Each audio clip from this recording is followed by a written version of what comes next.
What's up, guys? It is Hot Wheels Tournaments here with another Matchbox moving parts case unboxing and review. I'm way behind on these. I've been really busy with finals and everything, so it's taken me a while. I've actually had this set in hand for a little while. I'm gonna move this over the center a little bit. Had this set in hand for probably about a month now, just never got around to filming it. I'm also missing one of the reviews for 2022.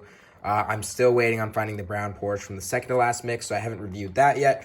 But without further ado, let's take a look at what I believe is the second wave of 2023. This was a 6-car wave. 5 cars were new to the set, or new to the line. There was one carryover. It was the red BMW M4. Anyways, the highlight, the one everyone's been talking about, is the 1990 Toyota MR2 W20.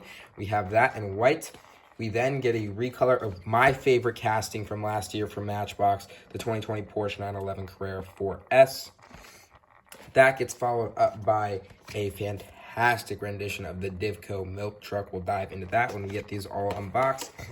The 1963 Ford F100 in yellow. You'll have to forgive me. I don't remember if this is a new model or not. I know there's a Chevy truck that's very similar. I don't remember if it's a new model. I really don't. I should. I've just been so busy that I haven't been able to keep track of these things and know. And then the Morris Minor returns in the 70th anniversary special edition deco. We'll start with that.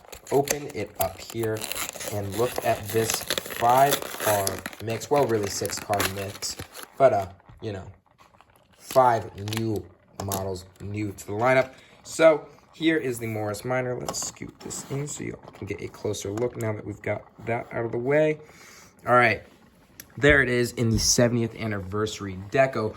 Well, I say it's a deco. Really, all it gets is the logo. Most of the cars that have been appearing have been getting some form of racing stripes or another. This one keeps it pretty plain, just all silver with the orange rims. Pretty standard for what we've seen. You can see on the rear here, MBX 70th. Matchbox logo, and then if you flip open the hood, if I can get to open, you can see a fully detailed hood. Very, very cool. Personally, this is, I said it the first time it came out, this is not my favorite Matchbox casting ever.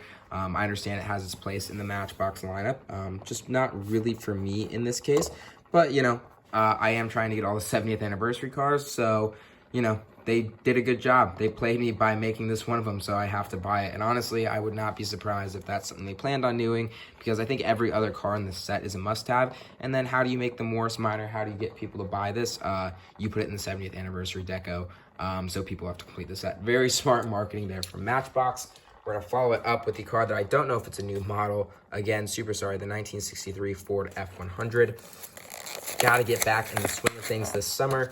The Matchbox convention in Albuquerque, of course, coming up. Look forward to that every year. It's a fantastic presentation. This is one that is a fantastic casting. Now, I could care less really about pickup trucks. They've never been my cup of tea.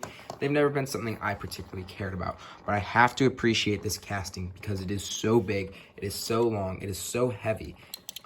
I know that this is a plastic base, but the body is just so big that it almost feels like it's metal on metal with the amount of weight that this car holds. But anyways, taking a look at the car, you can see red interior there, very well done. Of course, the chrome base plate here is fantastic. Love when we get to see the VEM, especially with these moving parts. You tend to see it a lot because at the $250, $3 price point they're at right now, that allows, that's a bigger markup, so they can put more money in the car, and they obviously did that here. You can see the hood is opening. That seems a little big. That leads me to believe it's been released before, just because the newer models typically don't have that big seam, so that one's not great, not super well hid. And if I can get this open, it's stuck closed, you will see this one does not open very well, but you will see, if you can, a fully detailed engine on that one. Looks incredible. I wish that lid or the hood opened more on this one, because they absolutely kill it on that engine. From what I can see here, it's just so hard to show on the screen. You can see we get the Ford deco on the backs, we get a tail light, we get a license plate. The Ford is decoed as well. That is incredibly well done. Huge bed. Just awesome model. A little bit of tampering on the side, so it gets 3 passes. Deco on the hood, or excuse me, deco under the hood on the engine, and then VEM base. A lot of money into this one. It is absolutely fantastic. Well done from the Matchbox team. Love to see that. That one is a home run, in my opinion. For somebody who doesn't like trucks, I have to appreciate that. Now, what's become a staple of the moving parts line, the Divco milk truck. This was certainly a unique one. It was a gathering, what was it? Was it the dinner model? Yes, it was the dinner model 2 years ago. It was in red and green for red chilies and green chilies, New Mexico, because that is where the convention is held every year. But we now take a look at probably the best moving parts version to date. We've seen a lot of versions of this. This one is by far the coolest. Shell has become a popular livery within the Matchbox line. They're building a very nice fleet of Shell vehicles. This one appears in like the classic 50s, 60s Shell's logos, something you would expect to see on a milk truck, which obviously is a 50s, 60s style vehicle. And just, I think my one complaint is a gray base. You can see that those fenders are gray, obviously with probably the licensing for Shell and how much money goes into this like casting in terms of metal. Probably not super likely, but just fantastic execution. I actually don't own any versions of this moving part outside the gathering one because not my cup of tea. Again, not my era of car, not my era of vehicle, so not something I particularly care for. But when I saw this was coming out in Shell, had to have it. You can see it's got plastic rear open doors. Very unique moving part on that one. Nice red plastic base there to give us the Shell colors across the whole body. With the yellow, you can see we get tampo pass on the side. Beautiful tampoing on the front with that plastic grille coming up to meet the headlights and logo of Divco up there. Just super well done. This is a great version of the Divco milk truck. I really don't need any more, so this one will fit into the collection nicely. And outside of this and the gathering model, I don't ever see myself buying one of these and keeping it for the collection again. But I will certainly take this one. I think is absolutely fantastic. All right, we're gonna keep chugging along. As much as I would like to save it for last, because it is one of my favorite Matchbox castings, we're gonna save the MR2 because that is its moving parts line debut. We've seen it once before, but we'll talk about that when we get to it. This is the Porsche 911 Carrera 4S, the 2020 version specifically. Let me double check that. Yes, 2020 version. We take it out, we can see the doors already open, stays open. That is the moving part on this one. This debuted last year in a fantastic red and was immediately a collector favorite. People loved it. Now, if the red was sporty, this is luxury. Gray with gold rims. It's a bold take, and I think it works fantastically on this model. You can see we get the headlights, the Porsche logo on the hood. The back, we get the license plate and the rear with the logos. We take it out. Let's just take a look at this model in all its glory. Any chance I get to talk about it, I will. See the doors, what opens on this one. Snaps closed, snaps open pretty easily. Super easy to open. The headlight comes out too, or the headlight. The mirror comes out too. Love to see that. You can see some fantastic headlights, Porsche logo. Beautiful, beautiful gray, silver, whatever you want to call it. The highlight of this car is just how detailed the rear is though.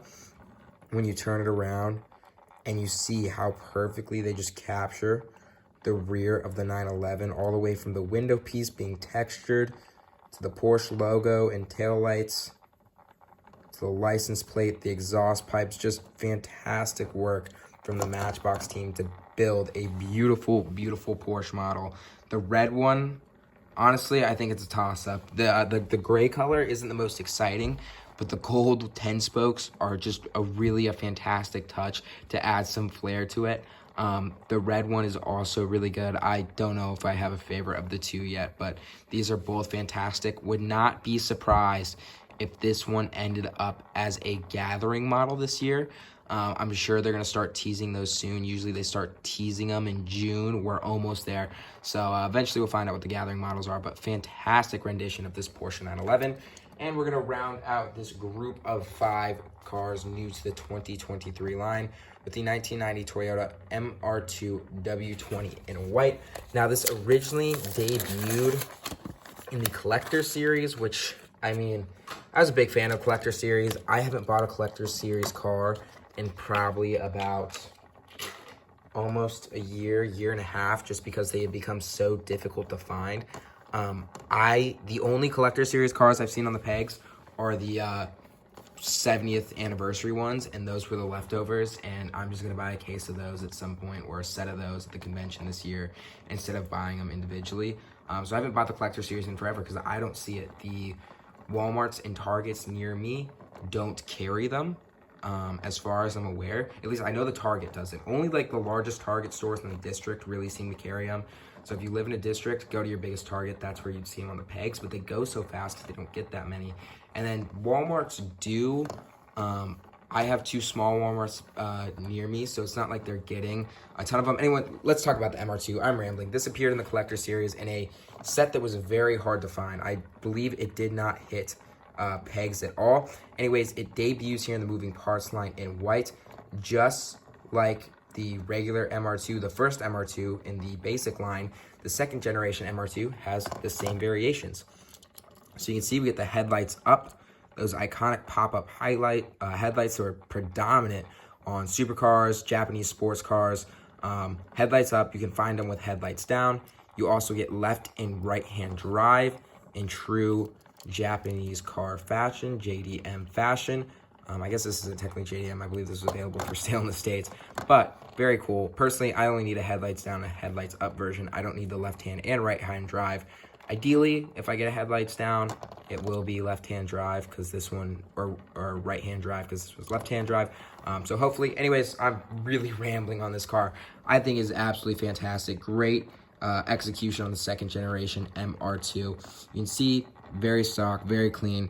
You get the tampering on the front, the Toyota logo. On the back, you get the rear tail lights. You get the license plate, all that. Very easy to go ahead and just pop open the door. Get mirrors on this one too.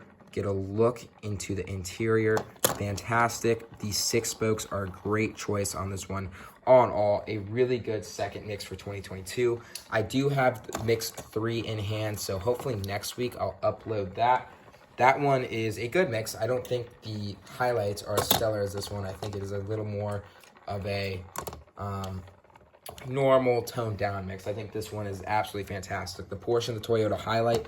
I think the Divco, for a casting a lot of people don't necessarily care about, has incredible deco and is a must-have. And I think the Ford F100 is slept on. The Morris Minor is there in the 70th deco. But all in all, a good set of 5. Please make sure to like, comment, and subscribe, guys. Thank you all so much for watching, and I'll see you later. Peace.